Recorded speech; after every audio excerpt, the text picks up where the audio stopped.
नमस्कार, आज की बड़ी खबरों में आपका स्वागत है। मैं हूं आपके साथ अंकिता।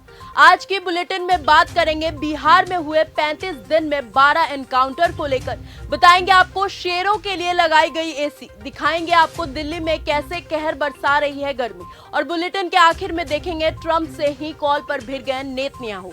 लेकिन दिन भर की तमाम खबरों से पहले एक नजर सुर्खियों पर। भीषण गर्मी में बिजली कटौती से फूटा लोगों का गुस्सा, देर रात किया सब स्टेशन का घेराव। दिल्ली से यूपी, एमपी, राजस्थान और महाराष्ट्र तक प्रचंड गर्मी, 50 डिग्री पार जा सकता है पारा। कॉकरोच जनता पार्टी पर बड़ा एक्शन, भारत में बंद हुआ ट्विटर अकाउंट। 16 लाख गाड़ियों का चक्का जाम, 3 दिन दिल्ली एनसीआर में फल सब्जियों की हो सकती है किल्लत। दिल्ली एनसीआर में कमर्शियल वाहनों के ड्राइवरों की हड़ताल जारी है। फल सब्जियों की सप्लाई प्रभावित हुई है। इसका असर आने वाले 2-3 दिनों में आम आदमी की जेब पर देखने को मिल सकता है। भरपेट खाओ फिर तेल लेकर जाओ, डीजल के लिए पूरे दिन लाइन में खड़े लोगों को पंप मालिक ने खिलाया खाना। महाराष्ट्र के जलगांव में एक पेट्रोल पंप संचालक ने मानवता की मिसाल पेश की है, जिसकी जमकर चर्चा हो रही है। डीजल लेने के लिए सुबह से रात तक पंप पर रुके किसानों को पेट्रोल पंप संचालक ने खाना खिलाया। संचालक की इस पहल को किसान खूब सराहना कर रहे हैं। 35 दिनों में 12 एनकाउंटर, सम्राट राज्य में अपराधियों की खैर नहीं, एक एक करके होगा खात्मा। बिहार में सम्राट चौधरी सरकार के 35 दिनों के कार्यकाल में 12 एनकाउंटर हुए हैं, जिसमें 2 अपराधी मारे गए और 10 घायल हैं। बढ़ती पुलिस कार्रवाई को लेकर राजनीतिक बयानबाजी भी तेज हो गई है। पहली बार एक साथ 27 नक्सलियों का सरेंडर, 6 पर था 5-5 लाख का इनाम। झारखंड की राजधानी रांची में आज नक्सल विरोधी अभियान का ऐतिहासिक दिन रहा। राज्य गठन के बाद पहली बार ऑपरेशन नवजीवन के तहत 27 नक्सलियों ने डीजीपी के समक्ष आत्मसमर्पण किया है। बकरीद पर कुर्बानी होकर रहेगी, गाय, बकरे और ऊंट सबकी होगी। हुमायूं कबीर, पश्चिम बंगाल एजेयूपी चीफ हुमायूं कबीर ने बकरीद पर कुर्बानी को लेकर एक विवादित बयान दिया है। कबीर ने कहा कि बकरीद के दिन गाय, बकरी सबकी कुर्बानी होगी। ट्विशा शर्मा मौत मामले में आरोपी पति समर्थ ने खटखटाया हाई कोर्ट का दरवाजा, अग्रिम जमानत की याचिका दायर की। ट्विशा शर्मा मौत मामले में आरोपी पति समर्थ सिंह ने हाई कोर्ट का रुख किया है। जिला अदालत से अग्रिम जमानत याचिका खारिज होने के बाद अब उन्होंने हाई कोर्ट से अर्जी दायर की है।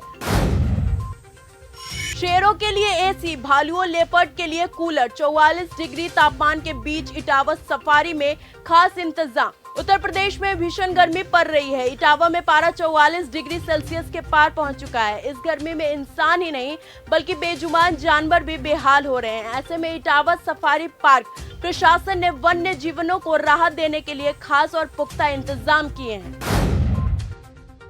दिल्ली में कहर बरसा रही है गर्मी, हीट स्ट्रोक का पहला मामला आया सामने। आरएमएल में भर्ती 24 साल के छात्र की हालत गंभीर। छात्र के शरीर का टेम्परेचर 105 डिग्री फ़ारेनहाइट था। मरीज को उल्टी, बार बार दस्त की शिकायत थी। इतना ही नहीं, छात्र पूरी तरह होश में नहीं था और कंफ्यूज हो रहा था। बीएससी स्टूडेंट को डार्लिंग कहने वाला प्रोफेसर सस्पेंड, लखनऊ विश्वविद्यालय की कमेटी ने पाया दोषी। लखनऊ विश्वविद्यालय में बीएससी छात्र में आपत्तिजनक बातचीत और पेपर लीक ऑफर मामले में प्रोफेसर परमजीत सिंह को सस्पेंड कर दिया गया है। वायरल ऑडियो के बाद जांच कमेटी ने उन्हें दोषी पाया है। सड़कों पर नमाज बर्दाश्त नहीं, योगी की 2 टूक चेतावनी, कहा प्यार से माने तो ठीक, नहीं तो दूसरा तरीका अपनाएंगे। लखनऊ से सीएम योगी ने सड़कों को बाधित करने वाले को कड़ी चेतावनी दी है। उन्होंने कहा है कि जगह कम होने पर लोग घरों में या फिर शिफ्ट में नमाज पढ़े, लेकिन सड़कें जाम ना करें। भारत का मोस्ट वांटेड आतंकी हमजा बुरहान पीओके में मारा गया। पुलवामा हमले में था शामिल। पुलवामा हमले में शामिल आतंकी कमांडर हमजा पीओके में मारा गया है। वो लंबे वक्त से भारत विरोधी आतंकी गतिविधियों में शामिल रहा है।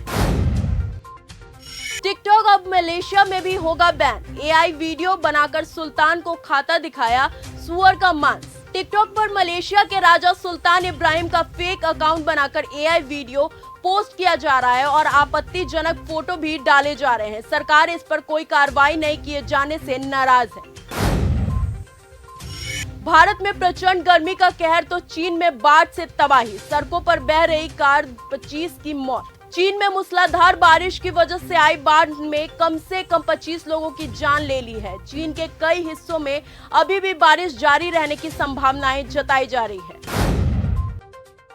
क्यूबा पर कभी भी हमला कर सकता है अमेरिका। क्यूबा के पूर्व राष्ट्रपति राउल कास्ट्रो पर हत्या का मामला दर्ज करने से लेकर डोनाल्ड ट्रंप के आजादी वाले बयान तक 5 सिग्नल बता रहे हैं कि अमेरिका सेना कभी भी इस कम्युनिस्ट देश पर हमला कर सकता है।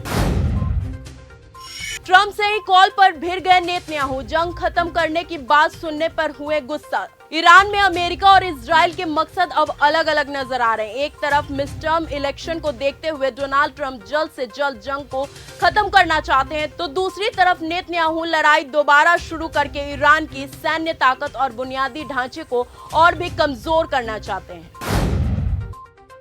तो फिलहाल आज के इस बुलेटिन में सिर्फ इतना ही। देश और दुनिया की तमाम खबरों के साथ ऐसे ही जुड़े रहने के लिए बने रहिए हमारे साथ और देखते रहिए न्यूज़ गंगा।